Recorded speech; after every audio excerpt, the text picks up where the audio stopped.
All right. Hello, everybody. Welcome to the Course Creator Community Podcast. I am super excited because we've got an awesome guest on the line this week from Melbourne, Australia. I think from Melbourne, Australia. The accent's super weird, but her bio says Melbourne, Australia. Maybe we'll find out a little bit about this person. She helps you start your own online business. So as online course creators, that's perfect for us. And she's the host of the popular podcast, The Online Business Launchpad. I recommend everybody subscribe to that podcast. I'll put the link down below.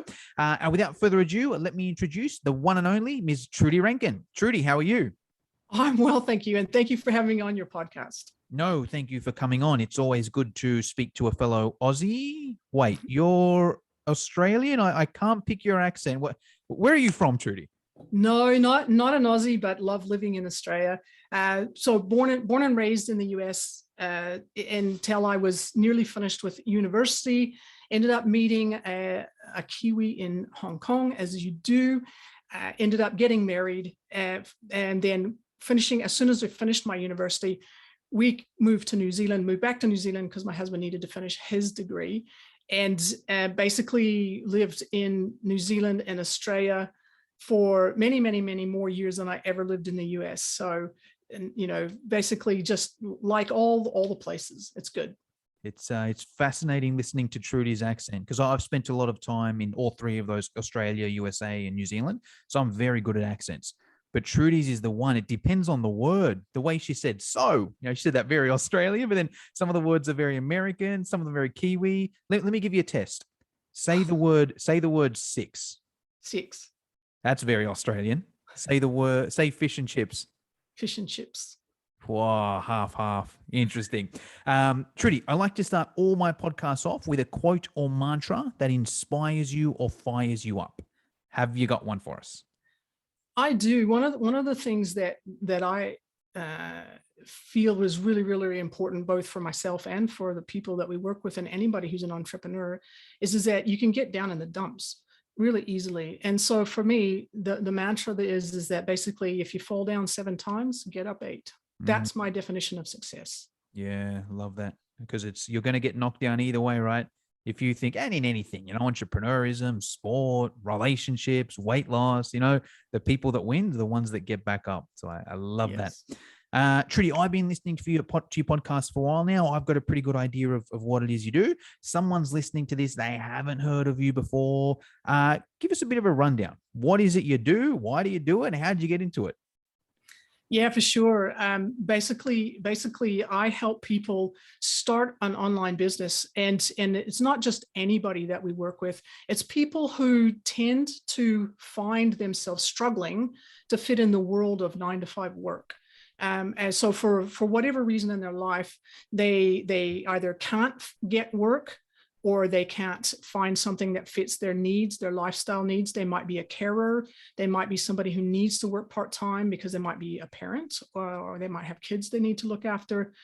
So we tend to have a lot of people who are carers, actual carers. They look after somebody with a disability or somebody who's elderly or whatever. And we also work a lot with people who are over 50 and who are ready to move from either physically demanding jobs or just energy sapping jobs, and want to do something for themselves that's going to let them create a little bit of revenue into their retirement years. But we tend to work with people who just don't fit that traditional 9-to-5 mold. Yeah, there we go. Interesting. And I've also managed to pick your accent a little bit more as well. You say most things like an Australian, but you still pronounce your R's like an American. Oh, so yes. This is the test, right? Whenever you speak to an American and they say, like in Australia, we say Melbourne. We don't pronounce our R. We say Perth. We don't pronounce the R, but Americans pronounce it. So say Melbourne. Melbourne. Oh, you said that like an Australian.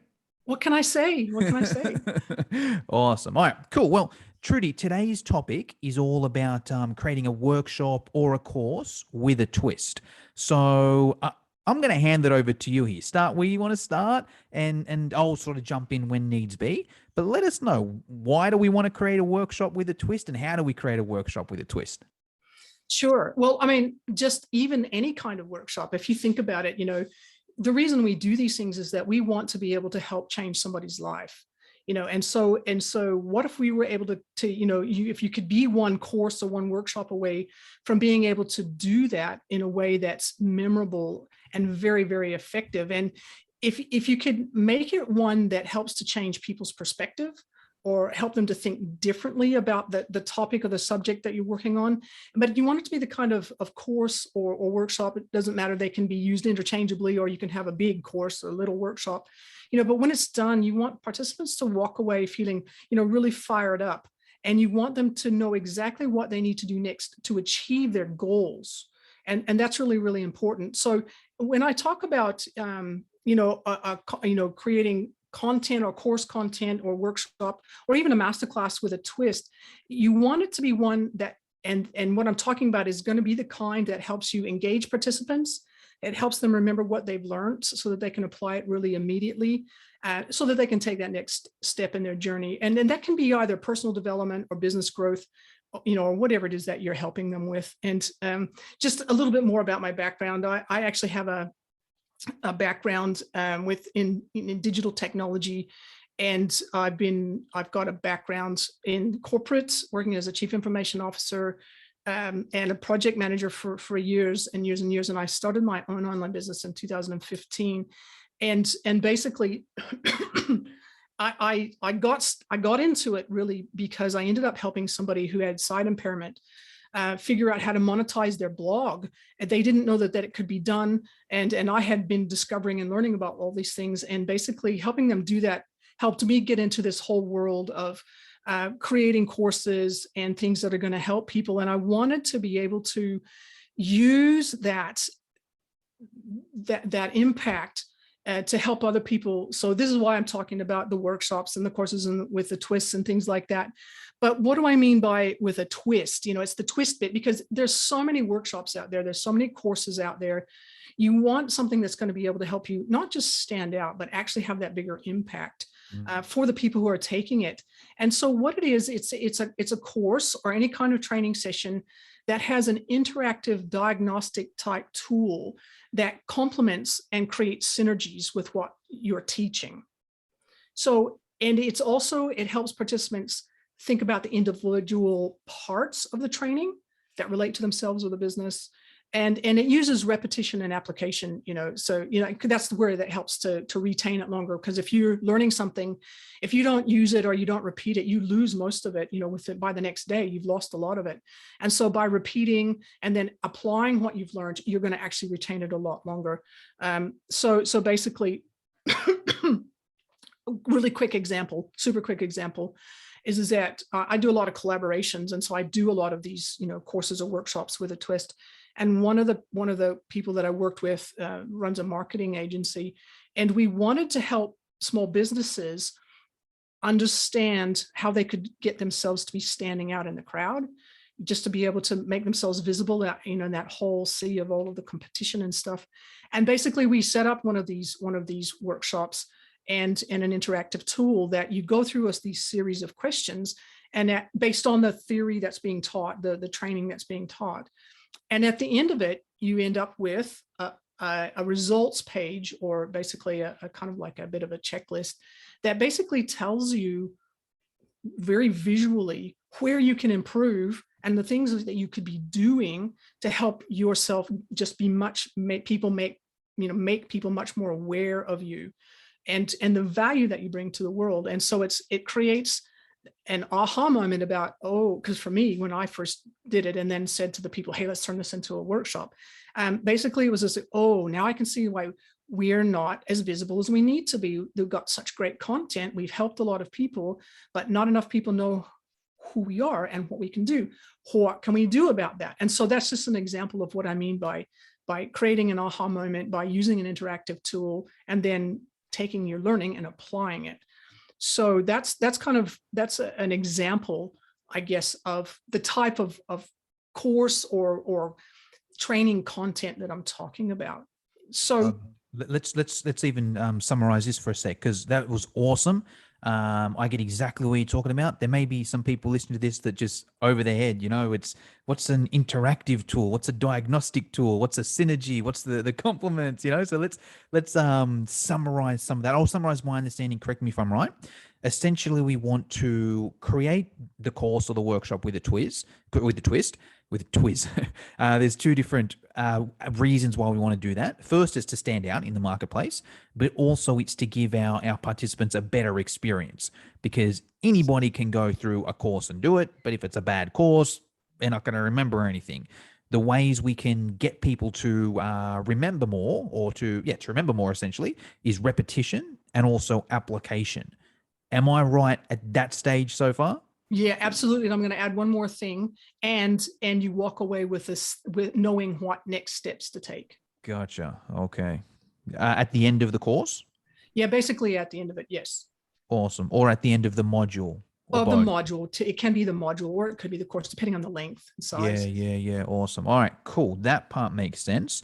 Now, are you okay if we dive deeper into some of those? Like, let's say if we pick repetition as an example, how do we get more repetition into our course or our workshop without Yeah, just saying the same thing over and over again? yeah, and that's where the interactive tool is really, really useful. So basically the kind of the way it works, I'll just walk you through. Like, pretend you're in a situation where you're participating in one of these courses, and you're sitting there at your screen, and it might be live, it might be recorded, and you're going through, and you're listening, or you're watching somebody be a bit of a talking head, and you're trying to consume and understand what they're trying to say. Hopefully they're good teachers, and they're going to give you good visual examples. But part of learning, especially for adults, is to be able to learn in different ways. And in the best kind of learning is by applying what you've heard to actually physically doing. So once you've listened to these the things that are being taught, then you go to this online tool. It's really, just think of it as just being an online quiz. That's really what it is. It's like an online quiz. An interact? Does that work, or is it different to an interact? Sorry, what do you mean? Like, is it, when I say interactive, when you answer? No, I think there's a quiz software called Interact or something like that. Have you used that one? I have not used that one. I actually use something different. I can talk about that later. But cool. But yeah, there's all kinds of quiz softwares out there. But yes, you want something that helps you to create the questions and lay them out nicely. But the reality is that you could even do it using just a pen and paper. You could ask the question, and they have to write the answer down. That is true. Yeah. But it works best. I mean, it works best in terms of having a pardon me, automated, an automated thing, because I could really dive into the detail, but I'd like to get to the point of your question, which is that the repetition side of things is, then you hear the theory and the teaching, and then you go to your quiz and you answer questions. And the thing about answering questions is that there's something really psychologically powerful about answering questions, because you read the question and your brain automatically starts working on the question. And if you apply that question to your own situation, and you have to answer it, so you have to think through your answer and answer the question, and you have to do it in the context of the question and the theory that's being taught, you're starting to embed, through repetition of those thoughts and concepts, you're starting to embed that learning into your brain. And you're applying it to your own situation, so it's relevant, and so you're going to remember it for longer. Awesome. And then that also ties in with the application as well, right? Because you're getting repetition in there, but you're also applying, because it's not just remembering something now. There's a question that's asked with a slight tweak, and you need to, apply what you learned and then answer that. Is that the same? Is that what's going on there? That's what's going on. Yeah. Awesome. All right, cool. I've got my head around that. What's the next thing we got to do to make sure our course or workshop has a quiz, has a twist?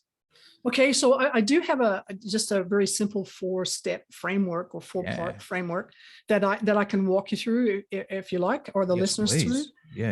And it basically involves really seriously sitting down and doing quite a lot of thinking, but it is possible to do this in a relatively short space of time. And I'll just mention, I love using mind mapping software I use Miro because you can just really map it out really quickly, but you can use anything. You could use pen and paper, doesn't really matter. But the first part of basically getting stuck into this and planning out what a course with a twist could be like is you want to start by imagining your potential participant, who's going to be your student. And you want to have a really clear mental picture in your mind of who they are and why are they working with you. What is it about you and what you offer that has attracted them to you? You want to have that really clearly in your mind. And then you want to ask yourself 7 questions. Okay. So first question is, where are they in their journey? And I'm not talking about the buyer's journey, where they don't know about you. And then all of a sudden they, not all of a sudden, but they finally find out about you and buy your stuff. That's not what I'm talking about. I'm talking about their journey where they have a problem or a challenge or a goal that they're trying to achieve. And they're here and they want to be over here. Where are they along that journey? And then the second question is, what's the next small step? Small is really important here. What's the next small step that they need to take to achieve their goals? How do they get from B to C? And is that where they are? Is that where they need to get to next? And then the third question is that, well, looking at where they are and where they want to be, where they need to be, how wide is the gap? How big is that chasm, that canyon, that gap, whatever you want to call it? They've got to bridge. There's something there that's got to be bridged in terms of their understanding, their knowledge, their experience, or whatever. And then this is a really important question. This is question number 4. What could you teach them in 30 to 40 minutes that's going to move them across the chasm?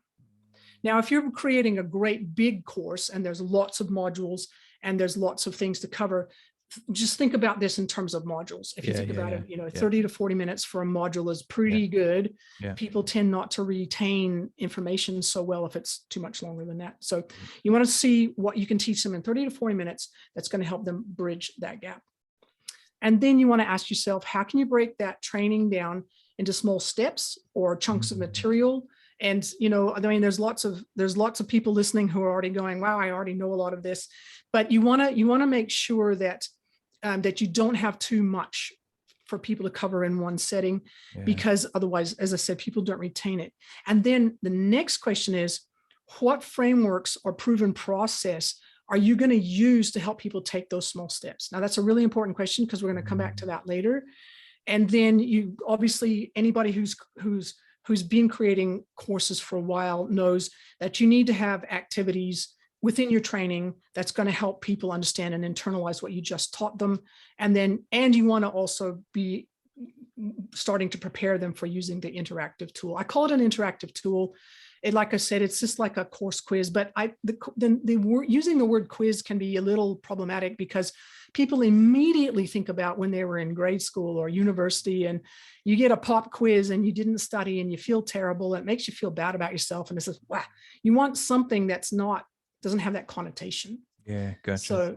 So I call it an interactive tool. That's a nice name for it. I wish they were what quizzes were called in high school. It's just an interactive tool you got to take. I wish. Yeah, right. And by the way, if you don't use this interactive tool well, you're not going to graduate. Yeah, right. Mm-hmm.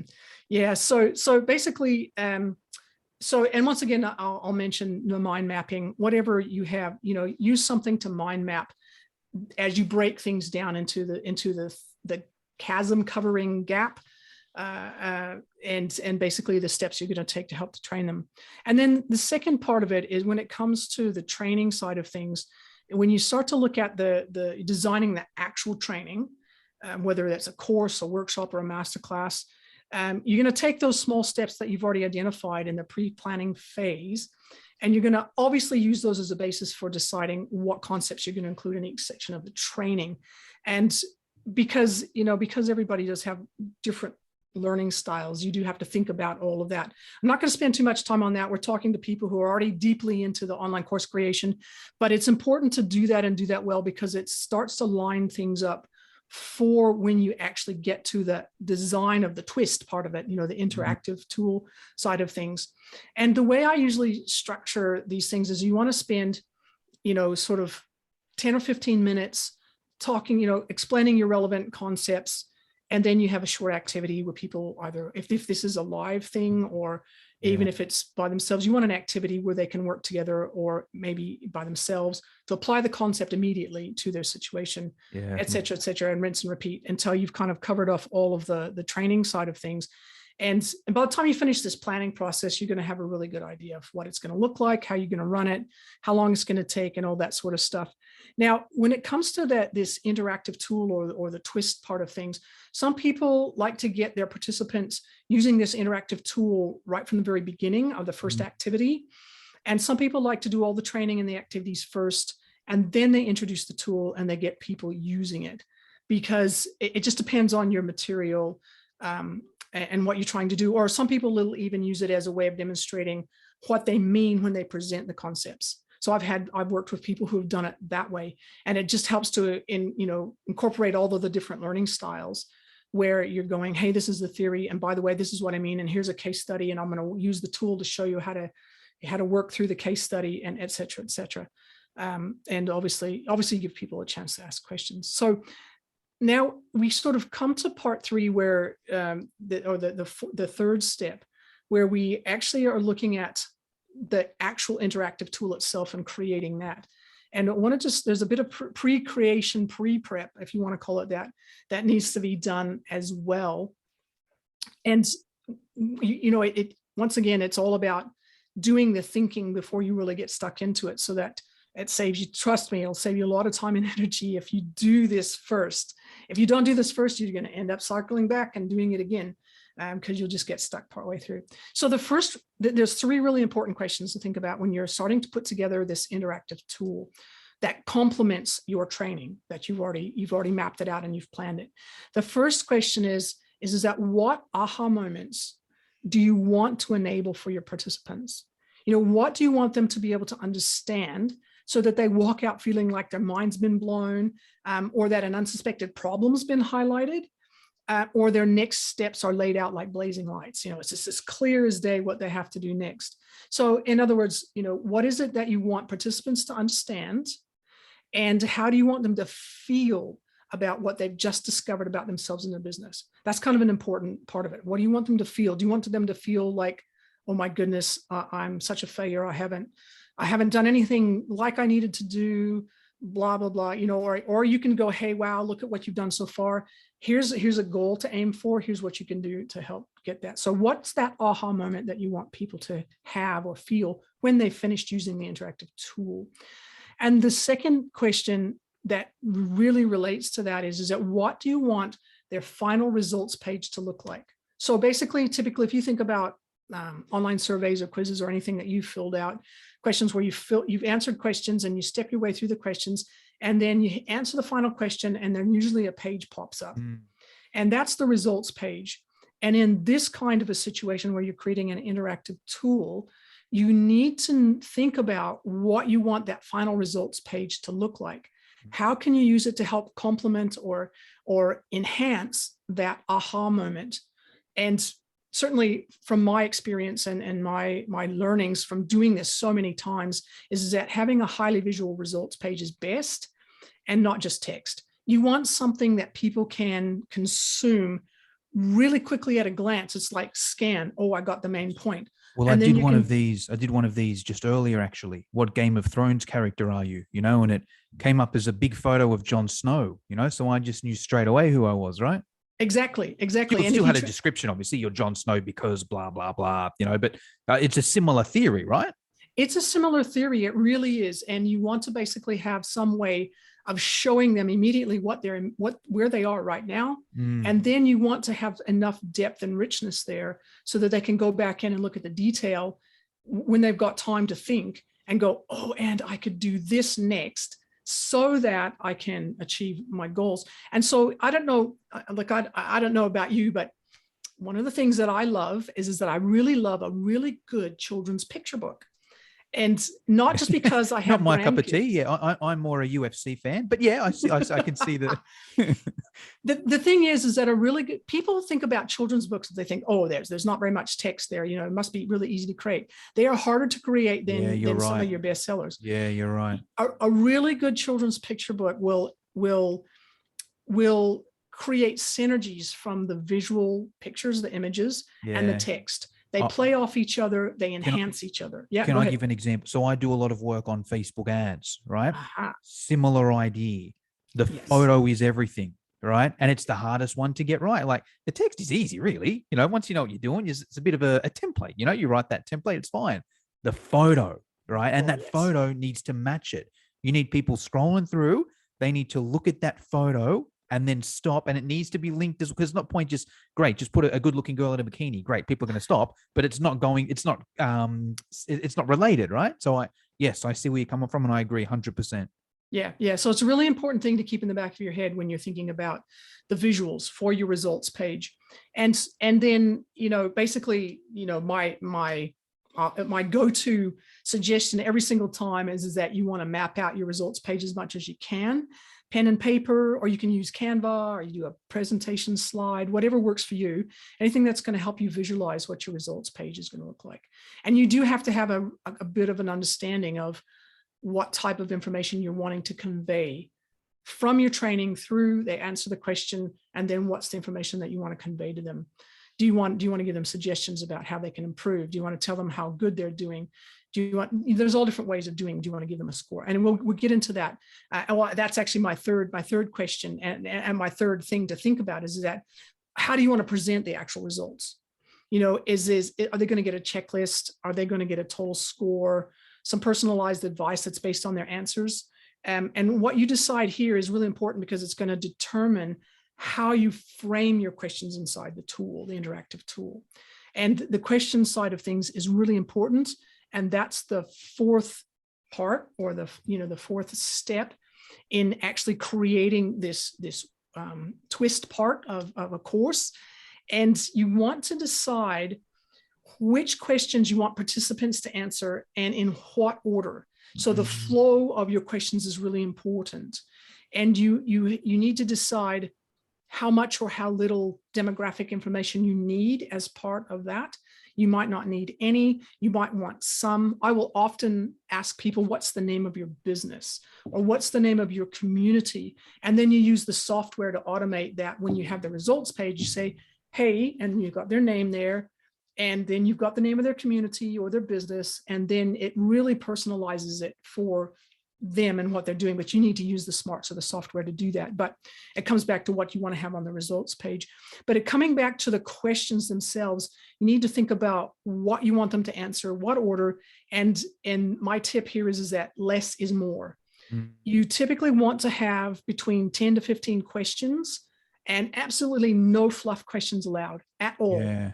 You only want ones that are critical for helping them achieve that aha moment that we talked about earlier. That's really, really important, because the more questions people have to answer, the tireder their brains get, because you're making them work, and the more likely that they are to not finish it all the way through if you have too many questions. Now, I know that there's lots of this kind of thing where, you might go to a workshop on personality or do a course on how your personality helps right? your working. What's that? That's different though, right?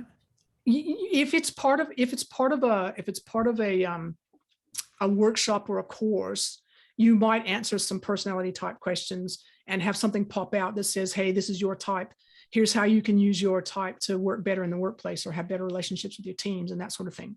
So there can be a bit of overlap between those things. But I guess the point is that if thinking about your questions, coming up with those questions is going to be easier if you already have a framework that you use to help people get results.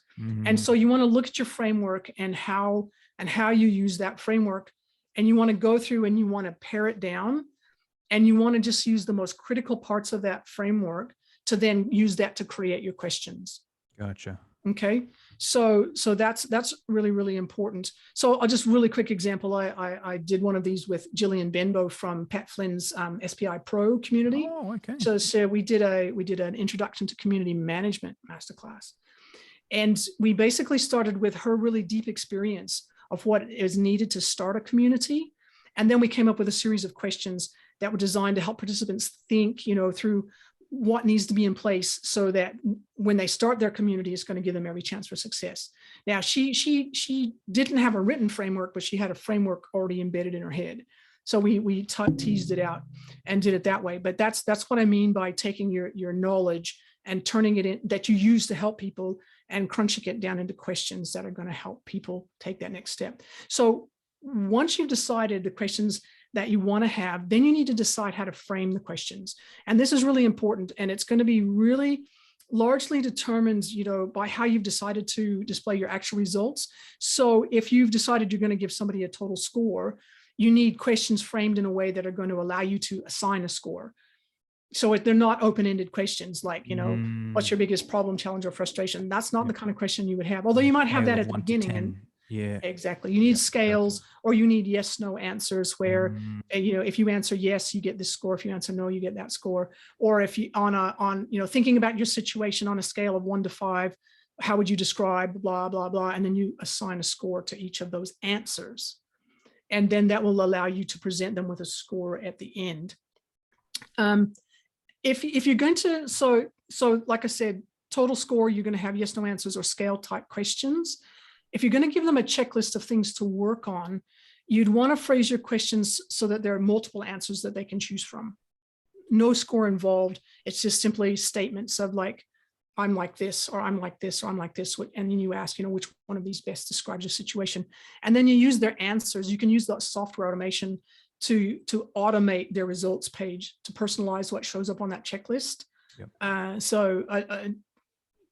Basically, some of the other workshops that I've done is that it'll pop up with a table and the questions that they were asked and a smiley face, red, green, whatever, and then a suggestion about what they can do to improve.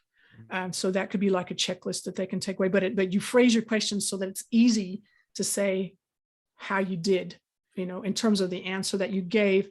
This puts you in the, hey, you've got room to improve, or hey, you're doing really well, or hey, there's some bits here you could do that you could tweak things with. So that's that bit around making sure you frame your questions in the right way. And then once you've done that, you're going to want to quickly check your questions. So you're going to write your questions down, right? When you're actually creating, you're going to write your questions down and the answers that you want to have for those questions. And you want to just check your questions so that you can make sure that they don't break these 6 rules for writing great questions. And these are really important, because if you don't use these rules, you're going to end up with rubbish answers, and the results pages aren't going to make sense. You're not going to be able to give people that aha moment.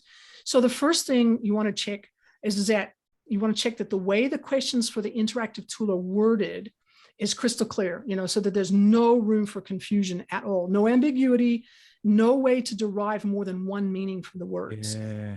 They get me. I've had quizzes like that, and I'm like, well, what do you mean? Do you mean this, or do you mean this? And it's yeah.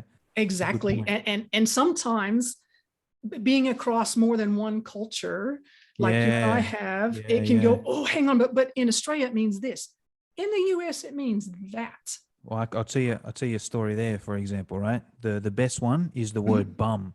Oh, yes. I've got a fitness background, right? Mm-hmm. So one of the things you got was a 7-day workout for your bum. It makes sense in Australia. In America, bum means homeless person, So it just, yeah. And there's heaps of them like that.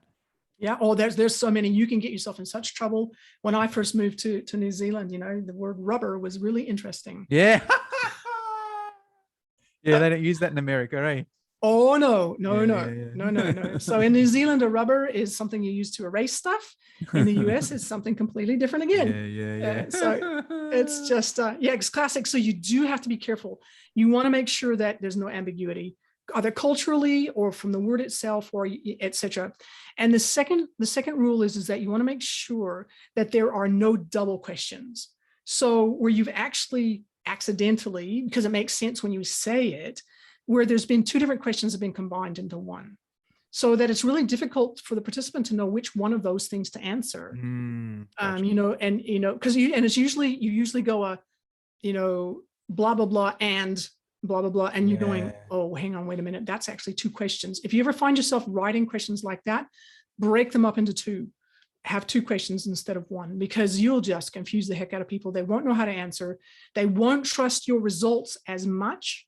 And there'll always be that little seed of doubt in their mind every time they look at it, going, oh, well, but if I'd answered it the other way, would it have been different? So no double questions allowed. Triple check that and check it on other people, so that to make sure that they don't see it as a double question either. The third rule is you want to make sure that this is really important, that your questions are based on or relevant to the small steps that you've outlined in your training. Remember, we talked about how you had to work out what's the gap, what are the steps they have to take to fill that gap. That's where that's important. And that's why I talked about it so much, even for people who know how to set up a course. You've got to relate your quiz questions back to those steps. It's really, really, really important. And then the next thing is that the fourth rule is your questions have to flow from one to the next in a logical way. And here's the tricky bit: if you don't have good software to automate this tool with, is that you need to be able to skip questions. So you need skip logic or branching logic, they call it. And if you say, let's just take for example, which of these best describes your situation? I'm a solopreneur, or I'm a small business, and a small business is usually more than 4 people in a team typically, instead of being a micro business, which is 1 to 4.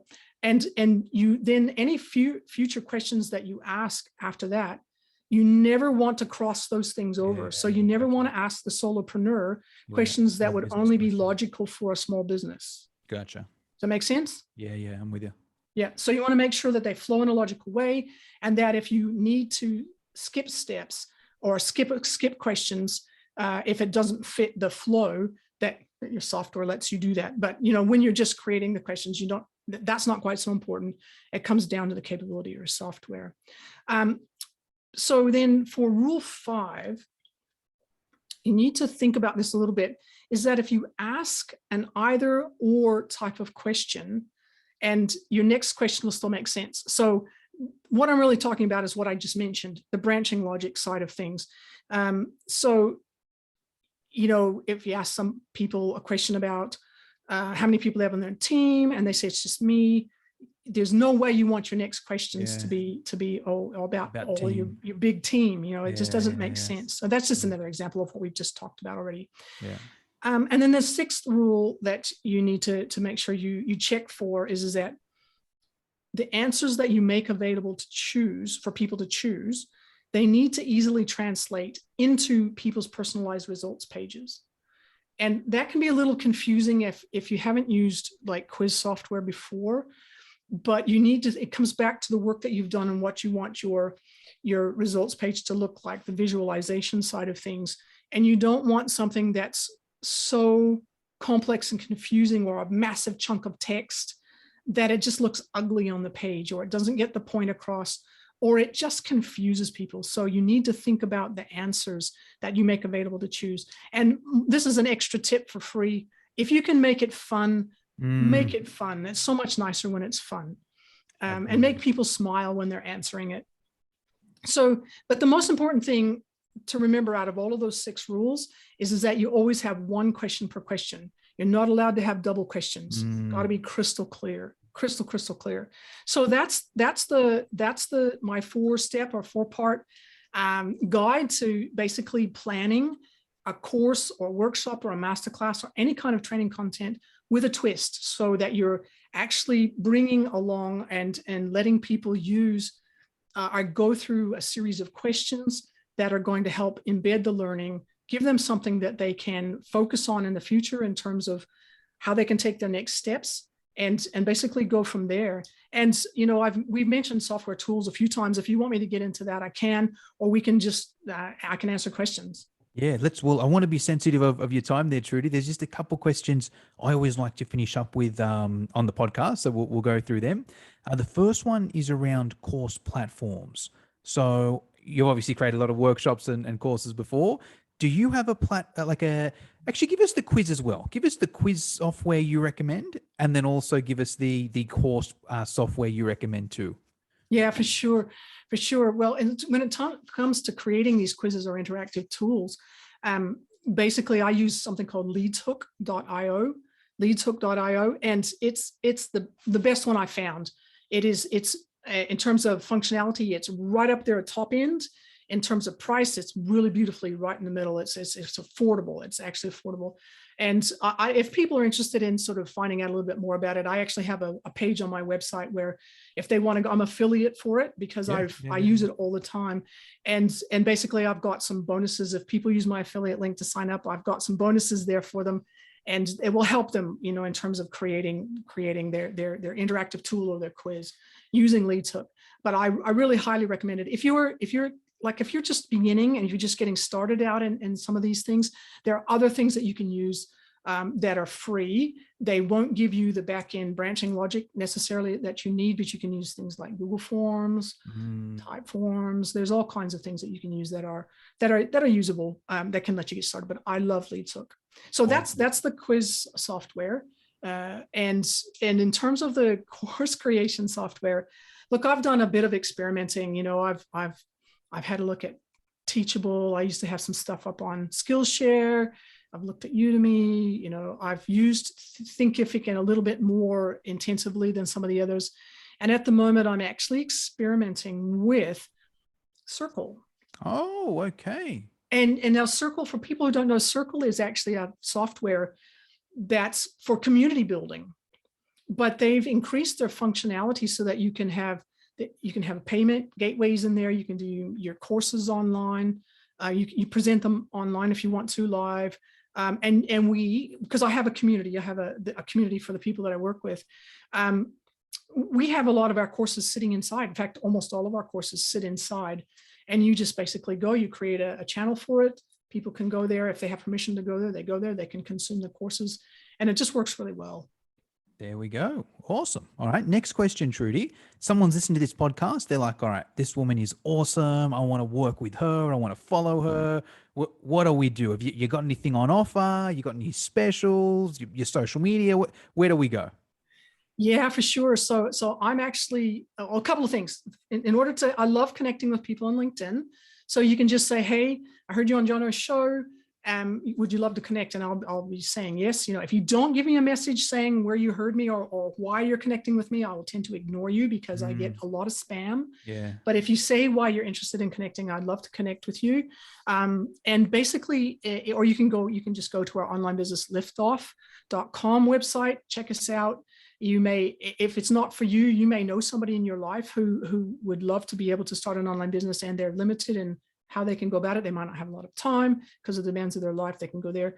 But I'm just in the process of I've put together a wait list for I'm going to do a training session it'll be like a small group coaching program for people who want to create a workshop or a course with a twist. And I'll help people work through that whole process of looking at what you're trying to do to help people, breaking that down into the questions, building it into a quiz, turning it into something beautiful that actually helps give people that aha moment. So if people are interested in signing up for the wait list, I'd be delighted. I'll give you the link. I'll send you through the link, John, and you can pop it up in the show notes. And yeah, that'd be great.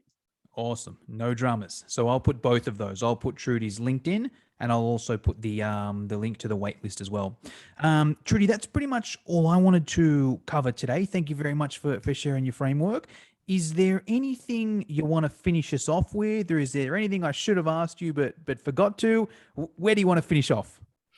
Oh, it's been fantastic. I love talking about this stuff. You can tell that I get excited about it. The thing is that, if you're a course creator and you're struggling to sort of get the traction, or you're trying your best to make sure that you're creating something that's going to be really, really useful for people, the best thing you can do is just get started. Do it, learn the lessons, get feedback from people. And like I said at the beginning, if it feels like you've fallen down 7 times, don't give up. Get up that 8th time, try again. And just, if you keep a learning mindset, you're going to get there eventually. Love it. Awesome. All right, Trudy, thank you very much for your time. Fantastic. Thank you so much.